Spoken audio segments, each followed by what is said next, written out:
Alors, vous avez parlé d'un élément important ici, c'est constituer un capital productif pour diversifier en fait l'économie congolaise.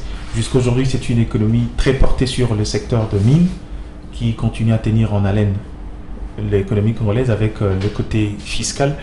Mais quel est le rôle que vous comptiez faire jouer au secteur minier lorsqu'on sait que ce même secteur minier a également bénéficié de l'appui des autres dans les années? Je parle du secteur, la diversité agro-industrielle de l'Équateur qui a contribué à la création de l'union minière. Mais est-ce que dans votre projet, vous pensez, quel est le rôle que vous pensez faire jouer au secteur de mine, justement pour pouvoir atteindre la plupart des objectifs?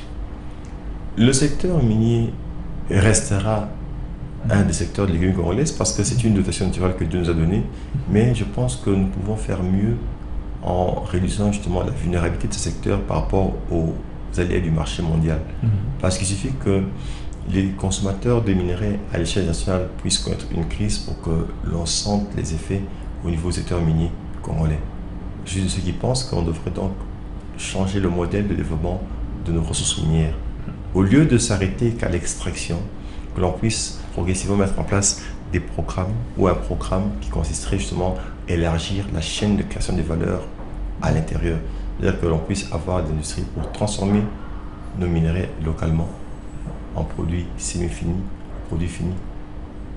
Si les prix mondiaux des lingots d'or baissaient, normalement la vente de l'or en termes de lingots devrait connaître une baisse en termes de recettes.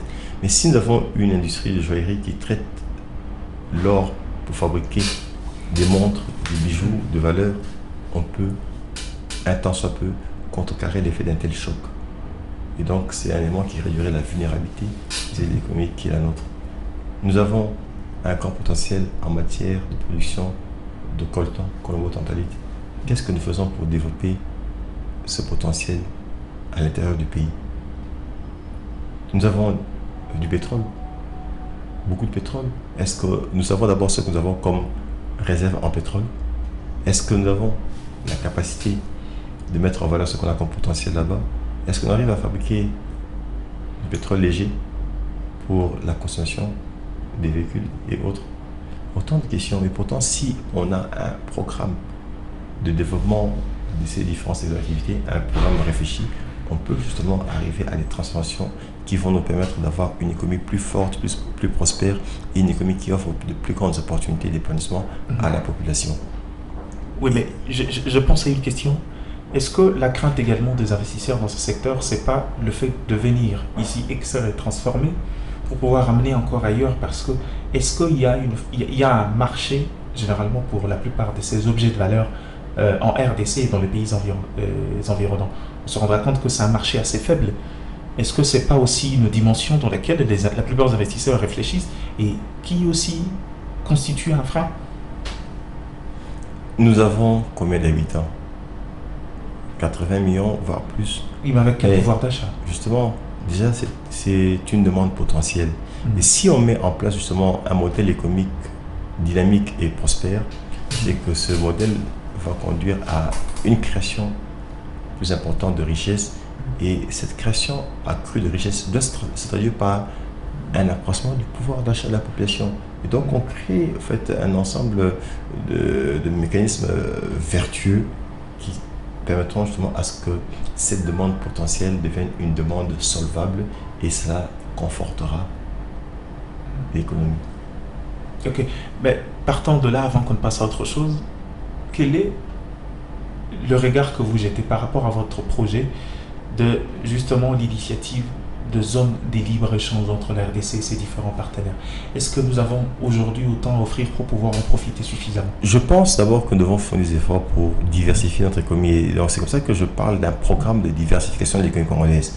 On doit faire un effort pour diversifier notre production et être fort. Alors il ne faut pas diversifier pour le plaisir de diversifier, c'est-à-dire avoir plusieurs industries qui ne tournent pas. Il faut avoir plusieurs industries, mais qui tournent bien.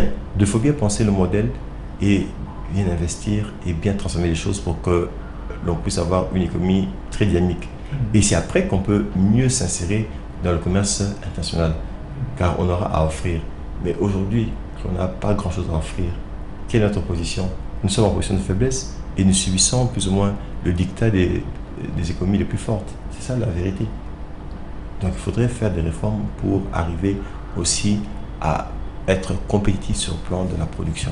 Voilà, quand vous parlez de diversifier, quels sont les secteurs porteurs aujourd'hui que vous prenez en compte dans votre projet? Vous savez que la RDC a 53% des sources d'eau d'Afrique. Et donc les 47% restants, c'est l'affaire des autres pays. Qu'est-ce que ces ressources nous rapportent aujourd'hui?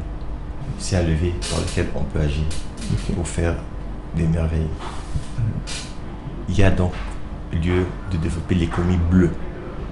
La RDC a l'une des plus grandes forêts du monde, mais le secteur forestier contribue à moins de 1% au PIB de la RDC. Comment vous comprenez ça? À moins de 1%. Un secteur où la plupart de forêts sont devenues des patrimoines de l'UNESCO, où on nous défend de pouvoir exploiter autrement. Est-ce que ce n'est pas une de contrainte, bien que ce soit des décisions parfois politiques? Il y a toujours une solution à tout problème. Et il y a lieu de penser.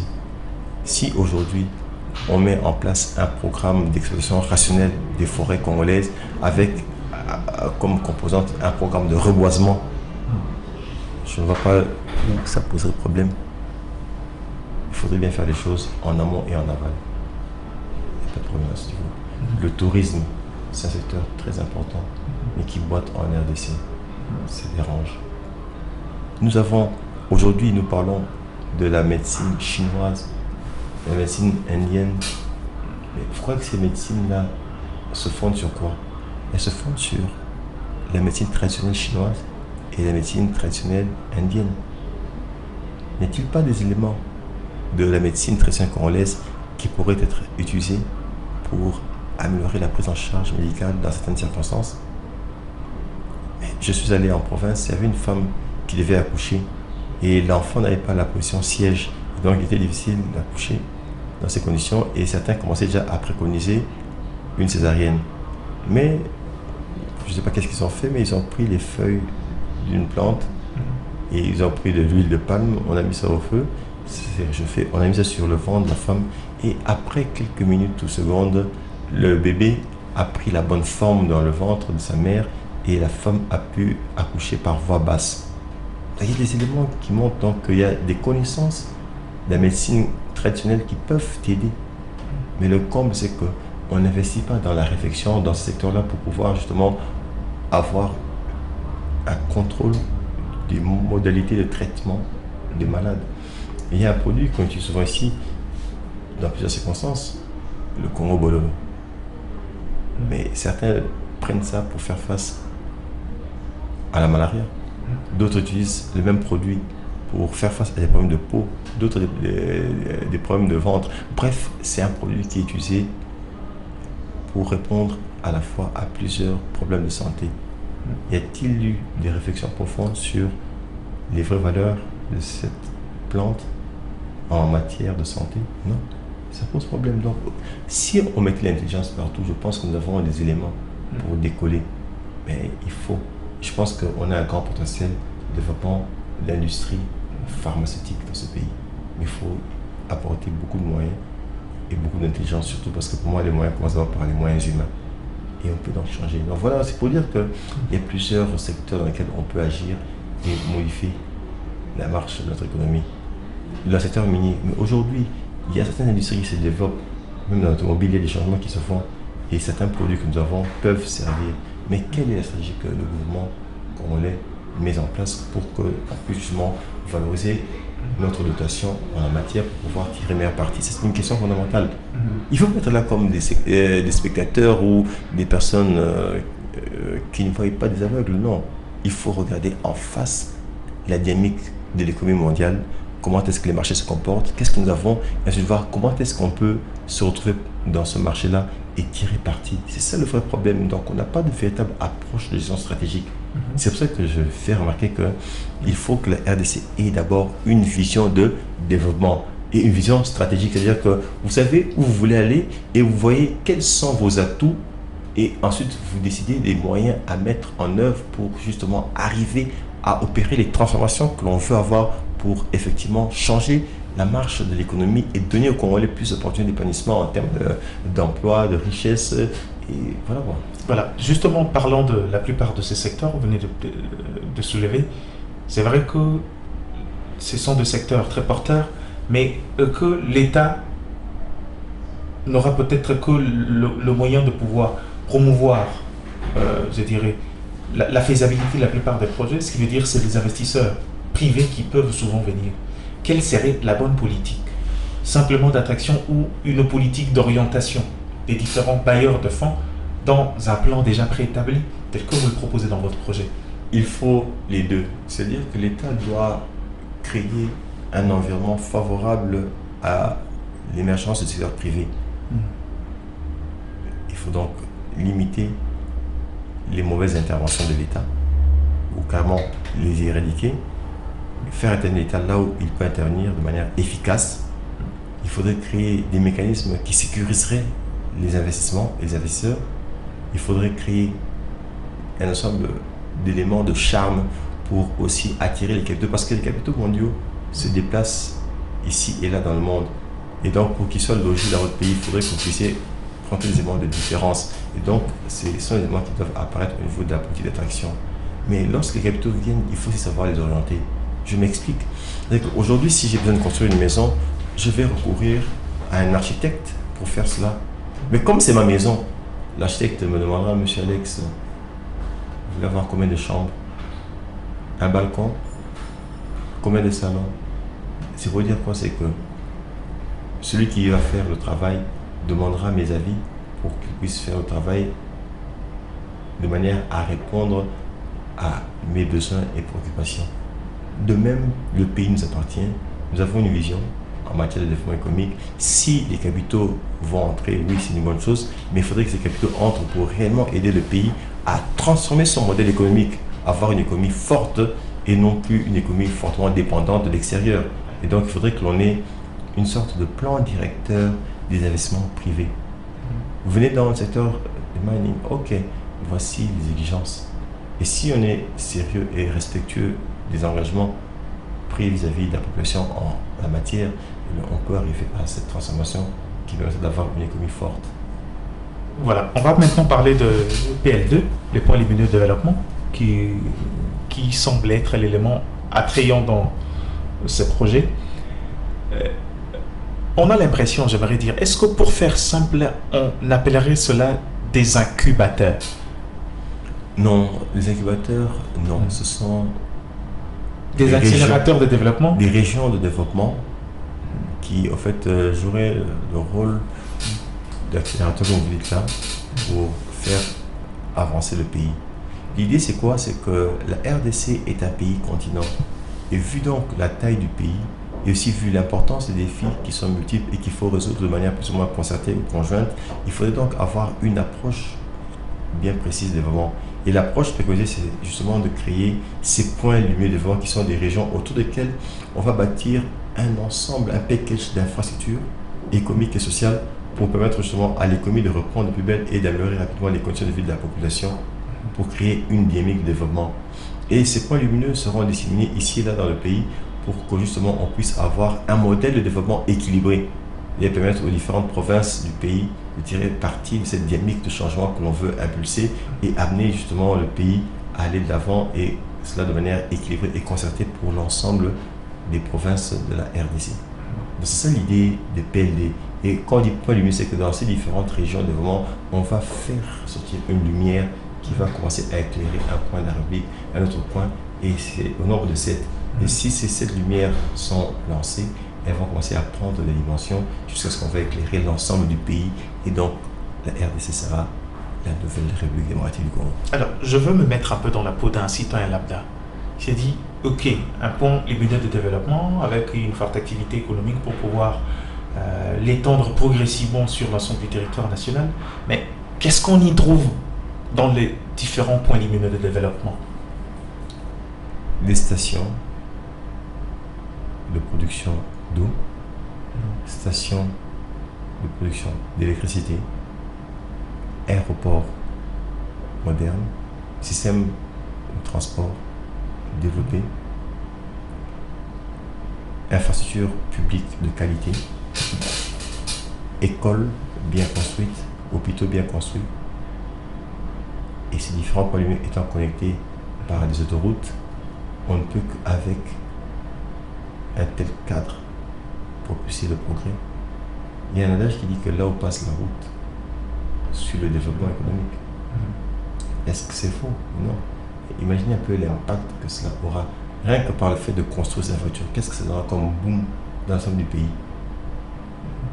Ouais, ça fera du point de vue de l'investissement, de la modification des capacités de production, de la diversification des activités. Parce qu'il y a certains secteurs d'activité qui ont perdu de leur dynamique ou de leur dynamisme à cause justement d'un manque d'infrastructures.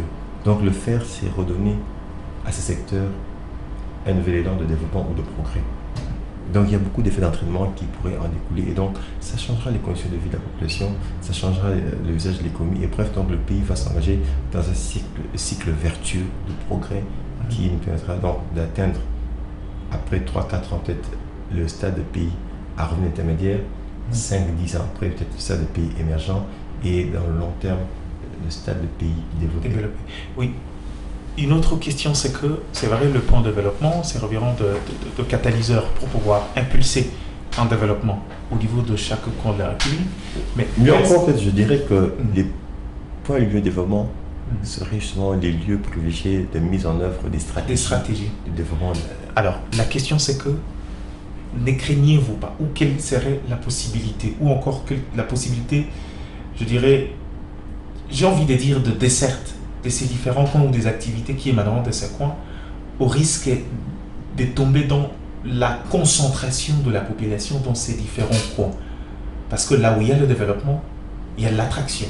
Vous ne craignez pas une certaine exode, je le dirais, que les gens se concentrent dans des points de développement et que cela rende un peu difficile l'application encore, l'évolution de choses normalement. Je viens de le dire tout à l'heure, les points lumineux touchent les 26 provinces de la RDC. Et donc, il n'y aura pas ce problème-là d'exode rural, bien au contraire. C'est un modèle de développement équilibré qui fera à ce que l'ensemble des provinces de la République puissent évoluer plus ou moins à un même rythme. Et donc, ça réduirait ce problème d'exode et ça faciliterait plutôt les échanges interprovinciaux. Ça, c'est un élément. Il y a un problème d'échange entre provinces. Avec ce modèle, on va intensifier les échanges entre provinces et c'est un élément qui va créer un dynamisme au sein de l'économie. Parce que vu l'importance des échanges effectués entre provinces, chaque province va se spécialiser dans ce qu'elle a de particulier et donc il y aura plus d'efficacité parce que la spécialisation crée de l'efficacité et donc puisqu'il y aura efficacité, c'est qu'on sera un peu plus compétitif et donc on se solidifie de l'intérieur et quand on est fort de l'intérieur, on peut essayer de prétendre faire face à la concurrence de l'extérieur. Ok. Alors justement, quand vous parlez de la question du développement au niveau de ces points éliminés, je sais que niveau constitutionnel, dans la répartition, dans la gestion de la chose publique, il y a le pouvoir qui est réparti entre le gouvernement central et les différents gouvernements provinciaux. Quelle serait l'implication justement de responsables ou de gouverneurs des provinces dans la gestion, encore dans les activités de ces points lumineux? Est-ce que cela ne risquerait pas de créer une sorte de conflit d'intérêts entre les différents gouvernements?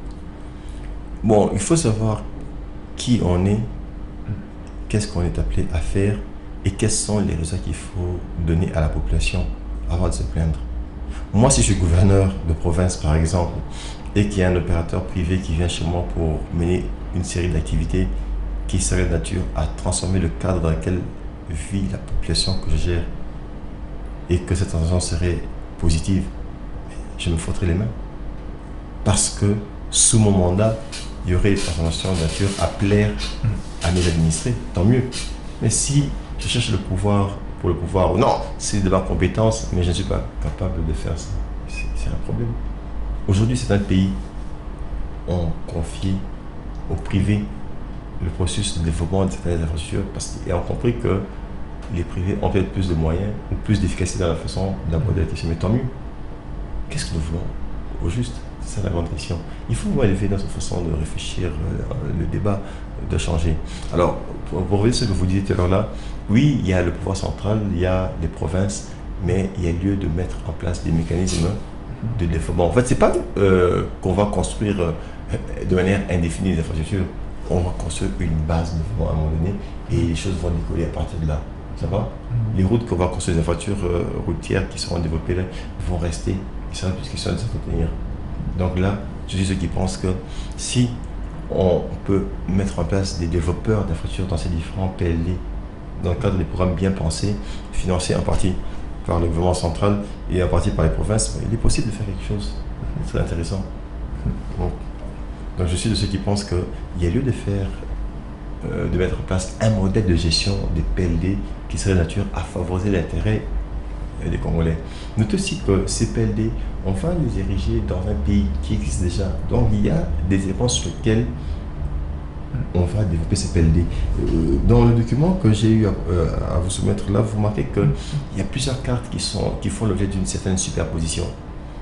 Il y a une carte par exemple qui montre où se trouveraient les différents parcs agro-industriels. Non, les parcs d'abord touristiques, les RDC.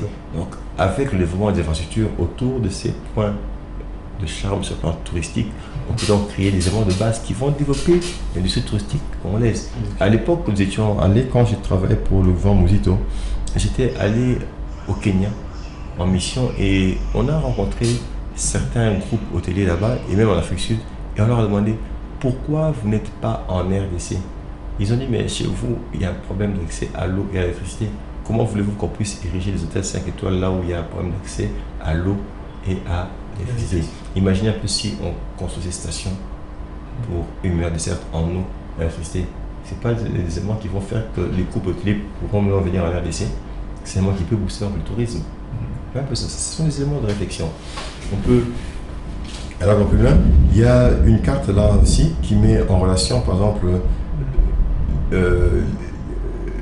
la voie ferrée et les routes existantes en RDC. Et vous avez remarqué qu'il y a déjà des éléments sur lesquels on peut bâtir un nouveau modèle de transport dans le pays, transport multimodal. Et c'est vrai que dans le document, nous avons même parlé du programme intégré national de développement, de transport dans le pays. Là aussi, c'est un élément. Oui, on a un grand potentiel agricole. Et déjà, le gouvernement à l'époque a parlé des parcs agro-industriels. Oui. Et le gouvernement n'en a fait qu'un seul parc qui, aujourd'hui, est quasiment par terre. Bon, vous devez comprendre ceci.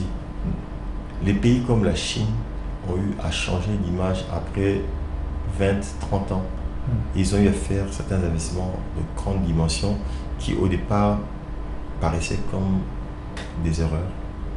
Mais parce qu'il y avait de l'engagement, il y avait une vision, à terme, on avait compris. Et je pense que l'idée des parcs agro-industriels est une bonne idée pour un pays comme la RDC. Les gens croient que c'est juste la culture du maïs. Non, non, c'est pas ça. C'est en fait, ce sont des zones de développement de l'agriculture. Et on crée un ensemble de mécanismes pour développer l'activité agricole. Je crois l'avoir dit tout à l'heure, mais je reviens avec détail, c'est que certains segments de l'économie congolaise ont eu à s'engager dans un processus de développement à cause d'un manque d'infrastructures. Imaginez ceci, dans un coin de la RDC, M. X produit chaque année 10 sacs de maïs, 10 sacs de cossette de manioc, dans l'idée qu'il va consommer avec sa famille la moitié de la production, 5 sacs, et les autres sacs seront vendus pour gagner de l'argent et financer l'acquisition de c'est-à-dire qu'on ne trouve pas dans leur lieu d'habitation normal. Mais qu'est-ce qui se passe à cause d'un manque de route, à cause d'un manque d'infrastructure de stockage, cette production périt. L'année qui suit, qu'est-ce qui va se passer? La production réalisée par cette famille va baisser. Au lieu de produire 10 sacs de maïs et 10 sacs de cossette de manioc, on va passer à 8 sacs.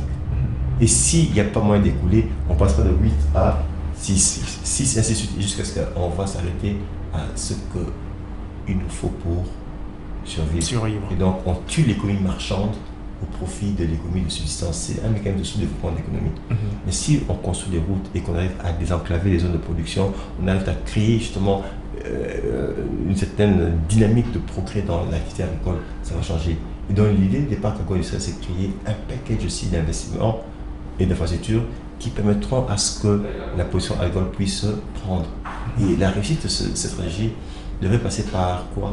La mise en valeur du potentiel existant déjà dans les différents coins de la République. Parce que nous avons, nous, une certaine culture de la terre.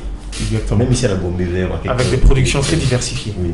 Et donc, moi je suis ceux qui pensent qu'on devrait commencer par des CDI, des centres de vente intégrés, où dans chaque province, on essaie de voir quelles sont les potentialités agricoles qui sont là, les problèmes, on commence à les résoudre, et au même moment, on développe des futurs de manière à créer les parcs industriels qui seront des lieux où on va couper les énergies des différents producteurs pour développer une agriculture forte et une agriculture à grande échelle, une agriculture qui prendra en charge les différents problèmes que nous rencontrons. Et une fois qu'on arrive à cela, on va donc créer l'industrie agroalimentaire. On va commencer à produire certaines choses. Et atteindre l'autosuffisance alimentaire, pourquoi pas. Voilà. Justement, on aurait bien aimé rester sur cette question, surtout la question agricole qui est une question importante. Je pense d'ailleurs à mes affaires qui ont fait faillite avec le pomme de terre de Goma. On espère qu'avec ces projets, on pourra le relancer. Mais avant de pouvoir finir, j'ai deux questions à poser, des questions de forme, des questions de politique au sujet de ces projets. Mais j'aimerais en quelques 3-4 minutes, de manière concise, un citoyen lambda qui vous suit, qu'est-ce qu'il retient essentiellement de ce projet qui semble être assez bien détaillé? Oui. Il faut d'abord retenir que le Congolais veut le changement. Le Congolais ne veut plus rester à la traîne par rapport à d'autres pays. Le Congolais voudrait tirer réellement profit de ce que Dieu lui a donné comme ressources naturelles. Mais il n'arrive pas parce qu'il y a des problèmes de gestion, de gouvernance. Et donc aujourd'hui, il faudrait améliorer le mode de gouvernance pour pouvoir donner aux Congolais l'opportunité de vivre comme bon le semble. Deuxième élément, il faut sécuriser les Congolais. Les problèmes d'insécurité qui ont eu à hérir domicile dans ce pays, et cela dans la durée, doivent cesser. Les phénomènes Kuluna, les problèmes d'insécurité au niveau des frontières du pays, sont des questions qui doivent trouver des réponses. On ne peut pas comprendre que l'on puisse rester pendant des décennies et des décennies dans un tel contexte où les gens meurent comme des animaux, comme des insectes, alors que ce sont des vies humaines et ce sont des vies qui sont sacrées. C'est ça que j'ai fait remarquer que le Congo appartient aux Congolais et nous avons tous des droits sur ce pays. Donc on ne doit pas traiter les autres Congolais comme des moins que rien. Il faut les prendre avec autant de considération et leur donner l'opportunité de s'épanouir et de vivre heureux. C'est ce qu'il faut d'abord noter. Les capacités de changement existent, mais il faudrait que l'on change justement notre façon de gouverner. Et il faut aussi que l'on ait une attitude nouvelle en ce qui concerne les choix qu'on opère sur le plan politique. On ne doit pas accorder des primes politiques aux gens pour le plaisir, mais il faut regarder qu'est-ce que les gens sont capables de faire pour le pays et sanctionner lorsqu'il faut sanctionner pour aider le pays à aller de l'avant. Si quelqu'un commet une erreur et que demain on lui confie encore un mandat, commet une erreur encore un mandat, mais finalement on est où? Et du coup on risque de diriger un système où la médiocrité serait le mode de sélection des acteurs ou des décideurs. Ça, c'est une chose à combattre. Il faut vraiment qu'il y ait un changement profond à ce niveau. Au niveau économique, nous avons tout ce qu'il y a comme potentialité, mais on n'arrive pas à mettre en valeur ce potentiel parce que le modèle pose problème. Donc, il faudrait un nouveau leadership en matière de conception des politiques économiques et de leur mise en œuvre pour qu'on puisse justement donner à l'économie congolaise un nouveau visage et mettre cette économie au service de la population congolaise, que les Congolais puissent réellement remarquer que notre économie sert nos intérêts et non pas une économie qui ne se développe pas, qui n'arrive pas à apporter prospérité et épanouissement à la population. Il faut changer.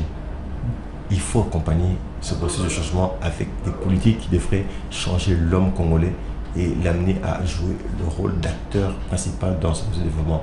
D'où la nécessité d'investir dans l'homme, l'éducation, la santé, la nutrition et faire un ensemble de réformes pour donner à la population congolaise l'opportunité aussi de connaître le succès et l'émergence que notre pays en développement sont en train de le connaître aujourd'hui.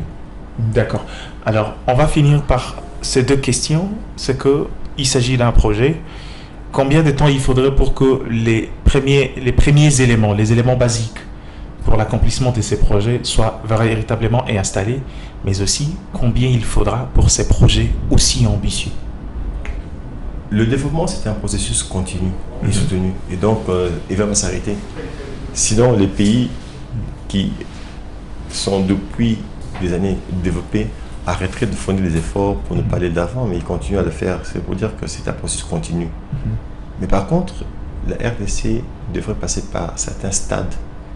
Et je pense que si on met en place cette nouvelle vision de développement et que la gouvernance va avec, après 3-4 ans, on peut facilement amener la RDC au stade des pays à revenus intermédiaires. C'est possible. Aujourd'hui, nous avons un PIB par habitant estimé à 400 et quelques dollars. Pour être un pays à revenu intermédiaire, il faudrait ramener celui-ci à 2000 dollars plus ou moins. C'est possible avec ce manque en potentialité, mais il faut savoir comment agir pour arriver à cela et comment faire bénéficier la population de cela. C'est aussi un élément très important. Et après cela, il faudrait passer au stade des pays émergents. Et il faudrait quand même faire des efforts en termes de croissance économique, en termes de répartition des revenus. Mais c'est faisable. Et là, je suis de ceux qui pensent que si, après 4 ans, on devient un pays à revenus intermédiaires, on peut en 10 ans devenir un pays émergent. Et après 20 ans, on peut approcher aussi pas devenir un pays développé ou semi-développé. C'est possible. Mais tout dépend de la manière de voir les choses, de conduire les politiques et d'agir. Exactement. En ce qui concerne le financement, il y a des besoins à saisir dans le court terme, dans le moyen terme et le long terme. Mais il faut noter que quand l'économie se développe, l'économie génère davantage de ressources. Et donc il y a un mécanisme d'accumulation qui se met en place qui permet d'aller de l'avant. Mais il faudrait aussi à ce niveau que l'on puisse faire prévaloir la justice. Parce que quand l'économie se développe, il y a des personnes qui s'enrichissent. Et lorsque ces personnes décèdent, il faut que le capital accumulé par cette personne puisse être réinjecté dans l'économie de manière positive. Mais lorsque, après le décès de M. X, on vient lui retirer ou retirer à ses enfants, donc les héritiers, ce qu'il a laissé, on détruit l'économie de base au niveau de la famille. Voilà, donc il y a des éternels recommencements et donc l'accumulation ne se fait pas. Or, les économies développées ont eu à se développer autour des grandes familles qui ont. N'est-ce pas là du capitalisme je dirais prédatrice? Non, la prédation vient à quel niveau? Si les lois sont bien définies, elles sont fortes et qu'on sait suivre les lois, les faire respecter et sanctionner en cas de problème, à quel niveau il y aurait un problème? Mais et ça demande souvent que la machine de l'État. Le chiffre, combien il faudrait à la base pour aller? C'est vrai que. Non, en fait, je suis de ceux qui pensent qu'on peut facilement porter le budget de l'État congolais à 10 milliards dans un premier temps. Et si nous engageons des discussions avec nos partenaires extérieurs, on peut aussi facilement lever 10 à 15, 20 milliards de dollars même. Pour qu'avec un coût de 30 milliards. Oui, on peut commencer à lancer sur 3-4 ans déjà le processus qui nous permettrait d'atteindre le stade de pays à revenu intermédiaire. C'est faisable, mais tout dépend bien sûr de comment est-ce qu'on s'organise et on se mobilise pour pouvoir mobiliser les fonds et surtout les gérer. Ça, c'est la grande difficulté. On peut avoir de l'argent, mais si la vision pose problème, on va dilapider les sommes d'argent mobilisées, il y aura un problème. On aura un problème, ça sera le mot de la fin. Merci beaucoup à Alexandre Choué. Je rappelle, il est professeur d'université, économiste, mais également expert dans ces domaines-là. Il travaille avec la primature pendant plusieurs, sessions ou régimes, s'il faut le dire, mais aussi aujourd'hui en tant qu'un partenaire, un expert, consultant dans différents organismes internationaux. C'était un plaisir de vous avoir. On espère revenir très prochainement pour détailler peut-être l'ensemble de ces projets. Et à vous, comme on a l'habitude de le dire, l'essentiel dans la vie, c'est pas d'attendre que les orages passent, mais il faut plutôt apprendre à danser sous la pluie. C'est ce qui veut dire, déjà à partir d'aujourd'hui, vous pouvez bouger. Et c'est ça notre principe dans le Talk Eco Business. Contrairement à nos habitudes, mais la semaine prochaine, on reprendra également avec nos habitudes. Le débat sur la thématique également, on va continuer avec la libéralisation des entreprises de l'État. On va essayer d'en discuter avec la plupart des invités habituels, pourquoi pas avec l'intervention des experts. Mais vous pouvez écrire si jamais les sujets vous intéressent. On se retrouve très prochainement. Excellente suite de programme. Dieu est amour.